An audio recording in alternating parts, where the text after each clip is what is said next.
Hello, good morning everyone. So today we will discuss exercise. Today we will discuss data handling. And if you are the beginner, if you are like fresher, if you are here for first time to learn data handling, then you can go through the link where you will know everything. You can access everything, every basic information about data handling. ठीक है, तो मैं इसे आपको एक link provide करा दूंगा इस वीडियो के साथ, जहां पे आपको ये पता चलेगा कि डेटा हैंडलिंग का स्टार्टिंग क्या है. Now today we will discuss data handling for class 8. So the data handling of class 8 in this sequence, first of all you have to know that grouping of data. Grouping data क्या होता है? What are grouping data? Grouping data. Data को अगर हम किसी group में रखते हैं, या ग्रुपिंग ऑफ डेटा क्या होता है. सपोज करो अगर तुम्हारे पास डेटा होता, इस तरह से डेटा होता 21, 10, 18, 19, 23, 24, 45, 56, 57, 67, 68, 69, 78, 74, 75. ठीक है. 1, 0, 1, 1, 2, 3, 4, 4, 5, 6, 6, 7, 8. अगर तुम्हारे पास इस तरह से डेटा होता है, if you have these type of data, तो आपको बहुत हमें मुश्किल होती ना. इसे डेटा को अगर मैं अलग अलग लिखता कि 7 कितनी बार आया है, 8 कितनी बार आया है, 9 how many times 9 occurs in the given data, how many times 8 occurs in the given data, तो ये हमारे लिए बड़ा हो जाता. तो इससे हम क्या करते हैं, हम इसे ग्रुप करते हैं. इस डेटा को हम क्या करते हैं, डेटा को हम प्रेजेंट इस मैनर में करते हैं. The data is presented in the manner is said to be grouped, and the distribution obtained is called the grouped frequency distribution. Now first of all we will group the data, then we will make the group distribution table. मतलब क्या, हम इसे group में इसे करेंगे, group में बनाएंगे. उसके बाद हम एक ग्रुप्ड फ्रीक्वेंसी डिस्ट्रीब्यूशन टेबल बनाएंगे. तो तुम्हें फ्रीक्वेंसी डिस्ट्रीब्यूशन टेबल तो आती थी, हम लोगों ने क्लास 7 में पढ़ा हुआ था. फ्रीक्वेंसी डिस्ट्रीब्यूशन टेबल में क्या होता था, जैसे सपोज है कि 21 कितनी बार आया हुआ है, 21 कितनी बार आया हुआ है, तो हम यहाँ पे लिखते थे 1, 2, 3, 4 टाइम्स है. यहाँ पे इसकी फ्रीक्वेंसी 4 है. तो यहाँ पे एक सिंगल डेटा लिखते थे, उसकी फ्रीक्वेंसी कितनी है वो हम करते थे. बट यहाँ पे डेटा जब ज्यादा हो जाए हमारे पास, तब हम क्या करेंगे. ठीक है, when we have lots of data like this, तो what we will do, then we will make the group for the data. Suppose हम इसको एक इंटरवल बना लेते हैं, जैसे कि अगर मैं इसको लिख दूं 0 to 10, एक डेटा बना लेते हैं 0 to 10, 10 to 20, 20 to 30, 30 to 40, 40 to 50.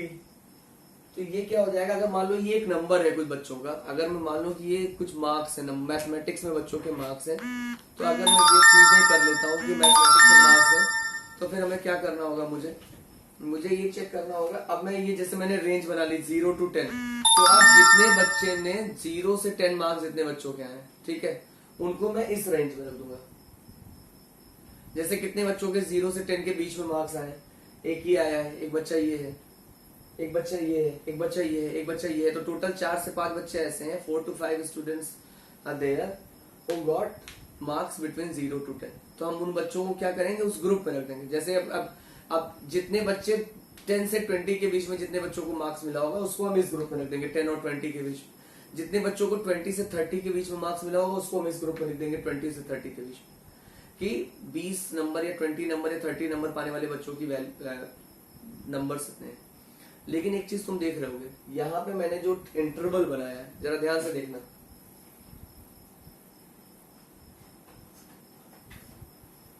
जैसे मान लो मैंने 10-10 का इंटरवल बनाया. जैसे मान लो ये हो गया 0 to 10, 10 to 20, 20 to 30, 30 to 40. ठीक है. अब एक चीज याद करो, इसको बोलते हैं क्लास इंटरवल. ये होता है हमारा क्लास इंटरवल. अब ऐसा नहीं कि ये इंटरवल सिर्फ क्लास में होता है, क्लास इंटरवल बोलते हैं. जैसे मतलब कि हमने अपनी जरा एनसीईआरटी की बुक खोलो, पेज नंबर 73 देखो, वहां पे देखो लिखा हुआ है कि आपको जो ये ग्रुप हमने बनाया है, जैसे यहाँ पे देखो ये जो ग्रुप बनाया है, इस ग्रुप को हम लोग बोलते हैं क्लास इंटरवल. यहाँ पे ये जो पहला बंदा है, इसको हम बोलते हैं लोअर लिमिट और ये जो होता है अपर लिमिट। लेकिन अब मेरी बात सुनो जरा ध्यान से, जो इसमें सबसे जरूरी चीज है समझने की। अगर मान लो किसी बच्चे को 10 नंबर मिले हुए, जैसे मुझे ये वाला डेटा रखना है, तो यहाँ पे भी इस वाले इंटरवल में भी तुम्हें 10 दिख रहा है और इस वाले इंटरवल में भी तुम्हें 10 दिख रहा है, तो ये डेटा तुम काउंट किस इंटरवल में करोगे? आप किस इंटरवल में इसको काउंट करेंगे? मोरल ऑफ द स्टोरी ये है कि where we have to count या where we have to put this data, this 10। तो यहाँ पे बहुत इंपॉर्टेंट चीज, जो सबसे इंपॉर्टेंट चीज है, जहां पे गलती सबसे ज्यादा होती है कि इस 10 को हम किस डेटा में काउंट करेंगे, किस ग्रुप में काउंट करेंगे, किस इंटरवल में काउंट करेंगे। इस 10 को हम, जैसे आप 10 यहाँ पे भी आ रहा है, 0 से 10 में भी आ रहा है और 10 से 20 में भी आ रहा है, तो उस 10 को हम काउंट करेंगे, उस 10 को हम वैल्यू काउंट करेंगे जो हायर क्लास इंटरवल हो। अच्छा ये बताओ, अगर मैं कंपेयर करूं 0 से 10 और 10 से 20, तो दोनों में से हायर क्लास इंटरवल कौन सा होगा? 10 से 20। तो ये जो 10 है, अगर मान लो एक डेटा 10, 11, 12, 24, 9, 4, तो इसको जैसे मुझे काउंट करना है कि जैसे मैं बताऊंगा कि 10 to 20 के बीच में कितने बच्चे हैं, कितने बच्चों को मार्क्स 10 to 20 मिला हुआ है, तो ये 10 में यहाँ पे काउंट नहीं करूंगा, क्योंकि 10 दो जगह है, एक 0 से 10 में और एक 10 से 20 में। ध्यान से सुनो, दो ग्रुप हमने बनाए हैं, दो क्लास इंटरवल बनाए हैं और दोनों में मुझे 10 दिख रहा है। अब इस 10 को मैं किस में काउंट करूंगा, इसमें कि इसमें? Higher class interval. Higher class interval, higher class interval का मतलब समझ रहे हो? ये एक क्लास इंटरवल है 0 से 10 और ये क्लास इंटरवल है 10 से 20, जिसमें 10 10 दोनों में 10 आ रहा है, इसमें भी 10 आ रहा है, इसमें भी 10 आ रहा है। दोनों में हायर क्लास इंटरवल कौन सा है? 10 to 20। तो हम किस में काउंट करेंगे? 10 to 20 में। इसी तरह से मान लो अगर 20 है तो 20 दोनों में आ रहा है, 10 से 20 में और 20 से 30 में, तो किस में काउंट करेंगे? जैसे 10 से 20 में आ रहा है, 20 से 30 में आ रहा है, तो मैंने तुमसे क्या बोला था? Higher class interval. तो 10 से 20 और 20 से 30 में हाईएस्ट क्लास इंटरवल कौन सा है? 20 से 30। तो इसको हम इस 20 को किस में काउंट करेंगे? 20 से 30 में। अब इनके बारे में एक चीज और जोड़ लो, इसे हम बोलते हैं क्लास इंटरवल। जैसे ये मान लो तुमने ऐसे लिखा 0 to 20, ये हो गया क्लास इंटरवल। इसमें ये जो 0 है ये लोअर लिमिट है और ये जो 10 है ये अपर लिमिट है। इस क्लास इंटरवल में 10 to 20 में क्लास इंटरवल में लोअर लिमिट क्या है? 10 और अपर लिमिट क्या है? 20। इस क्लास इंटरवल में लोअर लिमिट क्या है? 20 और अपर लिमिट क्या है? 30। इस क्लास इंटरवल में लोअर लिमिट क्या है? 30, अपर लिमिट क्या है? 40। तो तुम्हें लोअर लिमिट और अपर लिमिट समझ में आया? क्लास इंटरवल में अपर लिमिट और लोअर लिमिट ये है। ठीक है, ये बात तुम्हें समझ में आ जानी चाहिए। अब जरा एक बहुत इंपॉर्टेंट चीज ये सुनो, अपर लिमिट और लोअर लिमिट हो गया, ये तुम्हारा हो गया, इसमें ये हो गया तुम्हारा क्या कहते हैं, ये हो गया तुम्हारा, ये तुम्हारा हो गया अपर क्लास लिमिट और ये लोअर क्लास लिमिट। 0 और 10 में अपर क्लास लिमिट क्या है? 10 और लोअर क्लास लिमिट क्या है? 0। 10 to 20 में अपर क्लास लिमिट क्या है? 20 और लोअर क्लास लिमिट क्या है? 10। ठीक है, तुम्हें लोअर क्लास लिमिट और अपर क्लास लिमिट समझ में आ गया? ठीक है। अब दूसरी चीज होती है विड्थ और size of the interval. What is the width and और साइज ऑफ द इंटरवल? आप डिफरेंस निकालो, डिफरेंस का मतलब माइनस करो। लोअर अपर क्लास लिमिट को अपर क्लास लिमिट में से लोअर क्लास लिमिट आप माइनस करोगे तो आपको मिलेगा डिफरेंस। डिफरेंस आप जब निकालोगे, माइनस करोगे, डिफरेंस आपका आंसर आएगा, वो कहलाएगा विड्थ और साइज ऑफ द इंटरवल। अगर मैं इस केस में बात करूं तो जो साइज ऑफ द इंटरवल है या जो विड्थ ऑफ द इंटरवल है वो क्या है? वो 10। जो विड्थ ऑफ द इंटरवल है वो हमारे क्या है? 10 है। मुझे नहीं लग रहा है कि तुम्हें इसमें और कुछ बताना रह गया। ठीक है, समझ में आया? इसे हम क्लास इंटरवल कहते हैं। इसे lower class interval, lower value को लोअर क्लास इंटरवल और अपर वैल्यू को अपर क्लास, हायर वैल्यू को अपर क्लास इंटरवल। उस इंटरवल में, जैसे इस क्लास इंटरवल में 0 से 10 में लोअर क्लास लिमिट क्या है? इसमें क्या है? लोअर क्लास लिमिट क्या है? 0 और अपर क्लास लिमिट क्या है? 10। और दोनों के डिफरेंस जब निकालेंगे तो क्या बोलेंगे? उसे विड्थ बोलेंगे या साइज ऑफ द इंटरवल बोलेंगे। ठीक है, तो और इन डेटा को जब मैं ग्रुप करूंगा तो इसे बोलेंगे ग्रुप, और जब मैं इस डेटा को ग्रुप करने के बाद डिस्ट्रीब्यूशन टेबल बनाऊंगा तो उसको बोलते हैं ग्रुप डिस्ट्रीब्यूशन टेबल। अच्छा, ग्रुप डिस्ट्रीब्यूशन टेबल तुम्हें याद आ रहा है? तुमने 7th में मैंने तुम्हें पढ़ाया था फ्रीक्वेंसी डिस्ट्रीब्यूशन टेबल, पढ़ाया था ना? तो यहाँ पे ग्रुप्ड फ्रीक्वेंसी डिस्ट्रीब्यूशन टेबल है। Grouped frequency distribution table, group frequency distribution table क्या होगा कि इस ग्रुप में जितने बंदे आएंगे उनकी फ्रीक्वेंसी क्या है, ऐसे कितने लोग हैं, ऐसे कितने मार्क्स हैं, ऐसे कितनी डेटा है जो 0 से 10 के बीच में आ रहे हैं। सपोज करो वो डेटा है टोटल 10, तो हम यहाँ पे करेंगे टैली मार्किंग करेंगे 1 2 3 4 5 6 7 8 9 10, सॉरी 1 2 3 4 5 6 7 8 9 10। ये हमारा हो गया group distribution, group frequency distribution table, grouped frequency distribution table. अभी हम लोग एक्सरसाइज करेंगे तो इसमें और चीजें अभी मैं तुम्हें बताऊंगा, ठीक है। तो now exercise 5.1। So the first question of exercise 5.1 is, for which of these would you use a histogram to show the data? First of all you have to know about histogram। ये थोड़ा नया word है ना, इस बार introduce हुआ। Class 7th में मैंने तुम लोगों को बार ग्राफ पढ़ाया था। जरा देखो उस बार ग्राफ में और इस फिगर में कुछ डिफरेंस आ रहा है? Look, if there is any difference between that bar graph and this figure? देखो यहाँ पे जो फिगर है वहां पे जो ये बार्स हैं, बार्स उसमें भी थे, बार ग्राफ में भी इक्वल विथ है, इक्वल विथ बार्स की वहां पे भी थी। जो ये रेक्टेंगल वाला शेप बना है इसको बार्स बोलते हैं। लेकिन यहाँ पे हम लोगों ने जो फिगर ड्रॉ किया है वो क्लास इंटरवल पे किया है। मतलब जरा देखो यहाँ पे देखो हमने जो फिगर ड्रॉ किया है वो क्लास इंटरवल में किया है, और तुम्हारा यहाँ पे देखो ये बार्स के बीच में डिफरेंस नहीं है, मतलब गैप नहीं है। ये तुम्हारा फिगर शो कर रहा है हिस्टोग्राम, जो कि हम क्लास इंटरवल पे ड्रॉ करते हैं। मतलब यहाँ पे हम इंटरवल यूज करते हैं, वहां पे क्या करते थे 25 पे ड्रॉ करते थे, ठीक है। एक अपना वो कर, यहाँ पे हमारा देखो बार्स के बीच में डिफरेंस भी नहीं है। तो इस तरह से हमारा ये है हिस्टोग्राम। अच्छा, हिस्टोग्राम क्या होता है? जो histogram is the most popularly used for graphical representation of group distribution table. Grouped frequency distribution का, ग्रुप्ड फ्रीक्वेंसी जो होता है उसके डिस्ट्रीब्यूशन को रिप्रेजेंट करने के लिए जिस ग्राफ का यूज करते हैं उसे हम बोलते हैं हिस्टोग्राम। जैसे कि जहां पे क्लास इंटरवल की बात होती है उसे हम बोलते हैं तुम्हारा histogram. A histogram is a graph that represent a class of frequencies in a frequency distribution table by vertical adjacent rectangle. Vertical adjacent rectangle. Here we have vertical rectangles. This is the bars of equal width with no gaps in between. ये bars, इसको हम bars बोलते हैं। With मतलब इनकी चौड़ाई same होनी चाहिए। ये देखो इनकी चौड़ाई, इनकी विथ सेम होगी विद नो गैप्स। ये क्या होते हैं इधर जरा पढ़ो। ये है height of bars gives the number of data items in a particular group and is the frequency. This is called the frequency. तो ये जो वर्टिकल बार्स है ना, this is called the frequency. ये हमारा फ्रीक्वेंसी बता रहा है। फ्रीक्वेंसी मतलब समझ रहे हो, वो पर्टिकुलर डेटा वहां पे कितनी बार आया है, उस क्लास इंटरवल में कितनी बार आया है, ये वो शो करता है।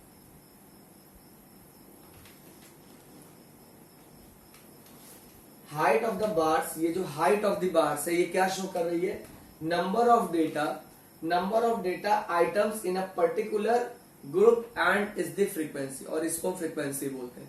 हिस्टोग्राम में एक ये भी तुम देखोगे यहाँ पे, ये एक जैग्ड लाइन होती है, या इसको तुम बोलते हो ब्रोकन लाइन।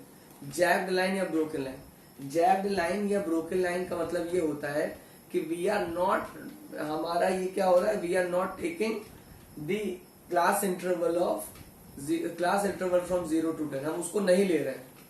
0 to 10 का डेटा हमने नहीं रिप्रेजेंट किया, हमने डेटा स्टार्ट किया 20 से, तो इसको हम ब्रोकन लाइन या जैग्ड लाइन बोलते हैं, जो कि ये शो कर रहा है। देखो यहाँ 20 से स्टार्ट हो रहा है ना, तो इसका ये मतलब हुआ कि हमने 0 से 10 के बीच का डेटा नहीं लिया है, या उस क्वेश्चन में डेटा नहीं दिया गया। अगर डेटा स्टार्ट है 20 से या 30 से, तो 0 से 30 तक का डेटा कहाँ गया, तो आप उसको यहाँ पे शो करना होती है। ये जैग्ड लाइन ये दिखा देती है कि हमने 0 से 10 तक का डेटा यहाँ पे नहीं लिया है। तो ये तुम्हारा होता है हिस्टोग्राम। ओके, तो जो फर्स्ट क्वेश्चन है वो कह रहा है कि from which of these would you use a histogram to show the data. इसमें से जो क्वेश्चन के पार्ट दिए गए हैं, कितने क्वेश्चन में आप हिस्टोग्राम को यूज करेंगे शो द डेटा। अच्छा, तुम्हें मैंने बताया हिस्टोग्राम क्या है। Histogram is the graphical representation to represent the grouped distribution frequency. Grouped distribution frequency को, यानी जो ऐसे जो क्लास इंटरवल में जो डेटा दिया रहता है उसको रिप्रेजेंट करने के लिए हम हिस्टोग्राम का यूज करते हैं। अब आपका क्वेश्चन नंबर ये पूछ रहा है कि इसमें से कौन सी चीजें जिसमें हम हिस्टोग्राम का यूज करेंगे। पहला क्वेश्चन है कि the number of letters for different areas in a postman bags. पहला क्वेश्चन क्या कह रहा है, the number of letters used different areas in a postman bag.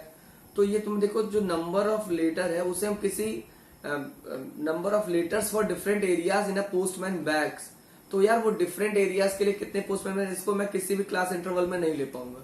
तो यहाँ पे तो मुझे लग रहा है कि हम इसे क्लास इंटरवल में ये डेटा नहीं रिप्रेजेंट कर सकते, तो मेरे हिसाब से पहला वाला हम हिस्टोग्राम में नहीं कर सकते।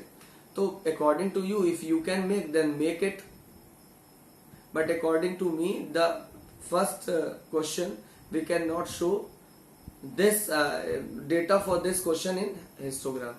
Now the second option is the height of a competitor in an athletic meets. The height of a competitor in an athletic meets. तो मुझे लग रहा है कि हम एक height of a competitor athletic meets में इसको क्लास इंटरवल में डिवाइड कर सकते हैं। जैसे कि 120 सेंटीमीटर से 130 सेंटीमीटर के रेंज के लोग इधर आ जाए, कितने लोग हैं उस एथलीट में, उस जो एथलीट मीट हो रही है उसमें कितने एथलीट्स इतने हैं जिनकी हाइट 132 से 142 के बीच में है, या 130 टू 140 के बीच में है, 150 टू 160 के बीच में है। ठीक है, तो ये सेकंड वाले डेटा को हम क्लास इंटरवल में रिप्रेजेंट कर सकते हैं। थर्ड क्वेश्चन क्या कह रहा है, द नंबर कैसे प्रोड्यूस्ड बाय 5 कंपनीज, इसको भी हम क्लास इंटरवल में कर सकते हैं। कैसे करोगे इसे क्लास इंटरवल में? नहीं, इसे भी हम क्लास इंटरवल में रिप्रेजेंट नहीं कर सकते। D the numbers of passenger boarding train from 7 AM to 7 PM at a station, give reason for each. तो तुम्हें देख रहे होगे कि तुम क्या कहते हैं, तुम यहाँ पे जो बी और डी है इस इक्वेशन को तुम आसानी से मेंशन कर सकते हो क्लास इंटरवल में, लेकिन जो ए और सी है उसको हम क्लास इंटरवल में डिवाइड नहीं कर सकते। तो आंसर हमारा क्या होगा, बी एंड डी। अब सेकंड क्वेश्चन देखो, सेकंड क्वेश्चन हमारा क्या कह रहा है, सेकंड क्वेश्चन कह रहा है कि the shopper who comes to a departmental store are marked as man, ठीक है, वुमेन, बॉयज और गर्ल्स, जितने भी शॉपर्स आ रहे हैं उस डिपार्टमेंटल स्टोर में उन्हें हम मार्क कर रहे हैं, मैन को M से मार्क कर रहे हैं, वुमेन को W से, बॉय को B से, गर्ल को G से। The following list the shopper who came during the first hour in the morning. ये अब मेरे पास एक लिस्ट आ गई, the following list gives the shoppers who came during the first hour in the morning। जो सुबह के पहले घंटे में जितने लोग आए थे उनकी लिस्ट ये दी गई है, वहां पे तुम्हारी बुक में आप देख सकते हो। हमें उसका फ्रीक्वेंसी डिस्ट्रीब्यूशन टेबल बनाना है। तो क्वेश्चन नंबर 2 बहुत इजी है, ये तो सेम है क्लास हमारे लिए है 7th में है, ये था लास्ट क्लास में हम लोगों ने पढ़ा था कि कैसे ग्रुप से डिस्ट्रीब्यूशन टेबल आप बढ़ाते हो, तो आप उसे बना सकते हो। मैं तुम्हें एक तुम्हें एग्जाम्पल दे रहा हूँ, थोड़ा रिकॉल करा दे रहा हूँ उसे। जरा देखो, ये फ्रीक्वेंसी डिस्ट्रीब्यूशन टेबल है, यहाँ पे तुम्हें शॉपर्स की वैल्यू वो दी गई है, तो यहाँ पे आप लिखेंगे शॉपर्स। दूसरा तुम्हें दिया है कि यहाँ पे आपको फ्रीक्वेंसी, यहाँ पे आपको टैली मार्किंग करनी है, यहाँ पे आपको टैली मार्क करना है, और तीसरा आपको दिया है फ्रीक्वेंसी। फ्रीक्वेंसी का मतलब एक बार ध्यान दो कि फ्रीक्वेंसी मतलब होता है कि number of times the data occurs in the number of times the data occurs in the given data. मतलब कि यार जैसे नॉर्मल डेज होते हैं तो जो अब आप फ्रेश होने जाते हो ताकि फ्रीक्वेंसी होती है हार्डली 1 टाइम या 2 टाइम, लेकिन उस डे का क्या होता है जो just after day after some party, ठीक है, द डे आफ्टर पार्टी या द डे आफ्टर सेरेमनी यानी मैरिज सेरेमनी, क्या होता है उस दिन, दूसरे दिन हम लोग यहाँ तक खा के बैठे हुए थे, किसी पार्टी में जाते हैं या किसी मैरिज पार्टी में जाते हैं तो हम यहाँ तक खा के बैठे हो, दूसरे दिन फ्रीक्वेंसी बढ़ जाती है ना। तो चीजें कितनी बार आती हैं, एक डेटा अगर आपके सामने है उसमें कोई एक चीज कितनी बार ऑकर हुई, कितनी बार आई है, दैट इज कॉल्ड फ्रीक्वेंसी। तो यहाँ पे फ्रीक्वेंसी डिस्ट्रीब्यूशन टेबल, अब जैसे उन्होंने बोला है W किसके लिए है, वुमेन के लिए, कितनी बार वो इस शॉपर स्टोर पे वो पहुंची, कितनी वुमेन पहुंची है, तो आपकी मान लो 16, तो कैसे रिप्रेजेंट करोगे ये भी बता दे रहा हूँ, 1 2 3 4 और ये 5 है, 6 7 8 9 10 11 12, ये हो गया 12, फ्रीक्वेंसी कितनी हो गई 12। ठीक है, इस तरह से आप क्वेश्चन नंबर 2 आप खुद करोगे। ठीक है, नाउ क्वेश्चन नंबर है आपका 3, the weekly wages in rupees of 30 worker in a factory are. ये तुम्हारा वीकली वेजेस दिया गया है फैक्टर्स का कह रहा है, वर्कर्स का, 30 वर्कर्स का, और उन्हें फैक्ट्री में मिलता है। तो अब यहाँ पे मुझे टेलीमार्क यूज करने होंगे और यहाँ पे मुझे ग्रुप्ड फ्रीक्वेंसी डिस्ट्रीब्यूशन टेबल बनाना होगा यूजिंग क्लास इंटरवल। अब अगर इतने डेटा को मैं अलग अलग रिप्रेजेंट करूं तो बहुत ज्यादा स्पेस लेगा, तो इसके लिए हमें क्या बनाना होगा, ग्रुप टेबल। अब तुम्हें जो ग्रुप टेबल बनानी है वो तुम 10 का बना लो, ठीक है, मतलब तुम कहां से स्टार्ट करो, 800 से, जरा ध्यान से देखो। तो 800 से स्टार्ट करो, 800 टू 810 ले लो। अब 820 टू 830 ले लो, 830 टू 840 ले लो। ये तुम्हारा हो गया रेंज। अब जरा मुझे बताओ 810 को तुम किस में काउंट करोगे? 810 जो है, जो वेजेस 810 है, वो किस में काउंट करोगे? इसमें कि इसमें? हायर क्लास इंटरवल में। हाईएस्ट क्लास इंटरवल कौन सा है? ये वाला। सॉरी, यहाँ पे 810 टू 820 होगा। याद रखना, हाईएस्ट क्लास इंटरवल जिसमें वो मौजूद, जैसे 810 यहां भी है और यहां भी है, तो इन दोनों में हाईएस्ट क्लास इंटरवल कौन सा है? 810 टू 820। तो यहां पे लेंगे आप। इसका फ्रीक्वेंसी डिस्ट्रीब्यूशन टेबल आपको इसमें ड्रॉ करना है। आ गया क्वेश्चन नंबर 4। क्वेश्चन नंबर 4 में क्या करना था? You have to draw histogram for the frequency distribution table for the frequency table made for the data in question number 3। जो आपने क्वेश्चन नंबर 3 में जो डेटा बनाया है, and answer the following question. जो क्वेश्चन नंबर 3 में data हमारा तैयार होगा, you have to draw the histogram based on that data. So और कुछ क्वेश्चंस के आंसर भी देने हैं। The first question is which group has the maximum number of worker? Which group has the maximum number of worker? तो वो आपको पता चल जाएगा। Now, how many workers earn rupees 850 and more? How many workers earn less than 850?